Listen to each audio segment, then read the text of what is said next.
All right, so today I'm going to look at some different water entities, such as doing a lake and a river, and how they connect, and what you can do here.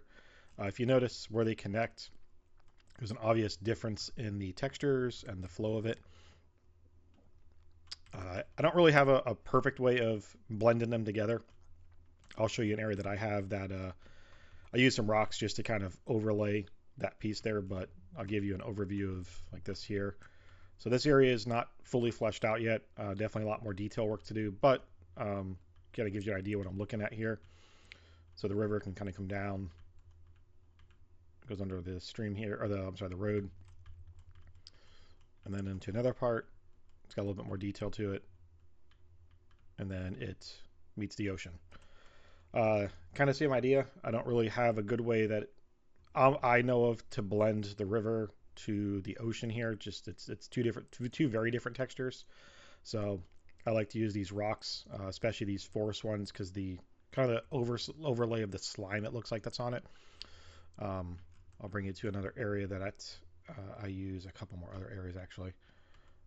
So same idea, river comes down, and then there's another area here, a lake, goes to the river and comes down. So that's just what I do. It's very basic, very amateur if you want to call it that. But it kind of just gets the job done for now, just so I can be happy that it's not that obvious. So to show you how to do it, I've got an area selected over here. So you start with your terrain tool. You can do Control T as a shortcut to bring it out. I'm not trying to make this look pretty by any means right now. This is just to get the point across, but essentially you would carve out the area that you want for your lake. I've got that done already. And then shortcut the V key. Make sure you have Snap to Terrain on, and then hit New Spline and start with your shape. So the second dot it puts down, that's the one you want to continue from, and then just kind of move around. You can hold down Control and left click to add new points of interest here. And it doesn't need to be completely closed, but just close enough. Now, there are two different generators you can use. There's one in prefab library and one in prefabs. We are going to use the one in the prefabs. It's the one I personally use. The reason being is it seems to have just a little bit more variety of generators than the one in prefab library. So we're actually going to go down to the folder called WE generators. Go in the water. We're going to do our lake. There's lake dirty, lake mountain. I don't really know what the full difference is aside from just maybe just how it looks. So we're just going to use lake here. The most common, and you're just going to drag it over into the shape entity here. The most common problem people have is how this came up, right? Looks very murky. There's no movement in the water. It's not reflecting the sun. That means that you have it backwards. It's a very easy fix. You don't need to redo your whole spline. Just click on it, bring up your spline tool with V, and then reverse. Now look, huge difference here. That's how you want your lake to look. If it looks like this, there's a chance you're going to have a crash when you try to play it. I'm not going to do it now, but if you were to click play, I understand correctly, you go in the first person, it crashes the game, you got to load it back up. So we're going to put that back to normal. Notice here how it's a straight line here. So what has happened is, even though I drew kind of an oblong shape here, the water it puts down comes up in a square or rectangular shape. So very easy fix. Just click on the dot there and bring these back. And notice how it's pushing this water line back. Okay. Let's just say your lake is either too high or too low. Get out your vector tool, click on one of the dots, click the letter Q on your keyboard, and look for, where is it at? Oh, I'm sorry. It is W. I apologize. And you can bring this whole entity up or down. And I do this pretty regularly because when you try to shape around the pond, I'm sorry, the lake, it's not going to come out perfect. So you can kind of move this up and down a little bit. If you move the individual points, it's going to be a lot more troublesome because it keeps it flat anyways, right? The water is flat. It's not going to raise higher because of where you have these points.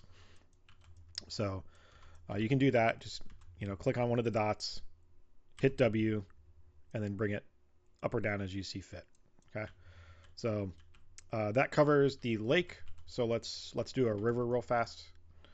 So again, bring out your terrain tool with Control T, whatever size and depth you want, and just kind of shape outwards. So I'm actually going to do this more here because it'll be more the point I'm trying to prove. Make it curve.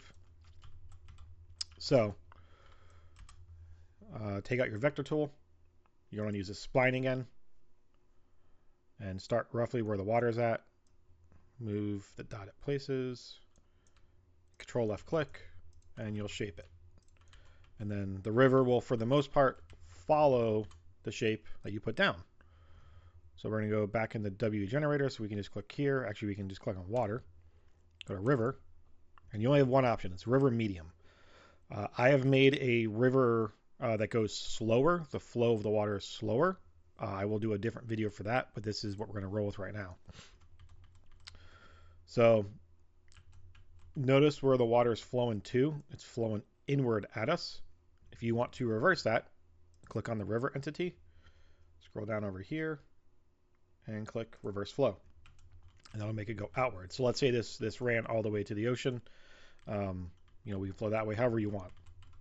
Now there's an obvious gap here. Bring out your vector tool again with a V. Click on the beginning point, and you will want to unclick snap to terrain. Bring it up to kind of roughly where you want it. You do the next one. And again, this could be easier if your terrain over here is higher because it would snap to the terrain a little bit higher. But bring it down, you bring it down, and you just get it to where it looks good. I'm not going to waste time in this video showing that. The other things you can do is you can change the width of it. So let's say you want this, a lot wider. You can do 20. It'll make it wider and go from there.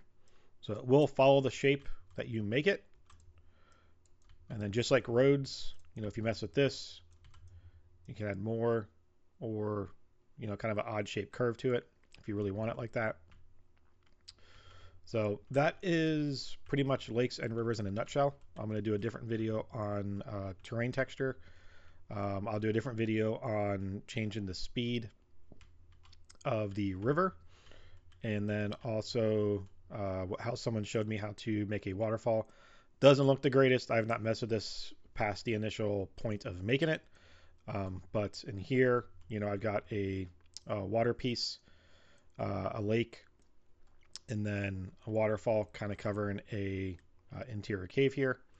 So something pretty cool I've been working on. I spent a lot of time on this mountain, so I moved on from it. A lot of this stuff I'm doing maybe 50, 60% the way through and coming back at a later time. One thing I will say with the lakes is once you put that entity down, no matter if there's water under here or not, it's going to make it seem like you're underwater. I was able to get this to work a little bit to not do that. This is a little bit more in depth on it, but I messed around with these entities here. I can't remember exactly which one, but you can mess with these, the minimum depth, but somehow it kind of glitched out on me to where it doesn't put you in water all the way down here. Don't ask me how I did it. It just kind of happened, and I've not messed with it since. So that was my goal. I achieved it, and it just worked for me. So Hopefully this answers some of your basic questions with this. If I've done something wrong or there's something better I could do, please make a note of it and let me know either on Discord or on this channel. Thank you.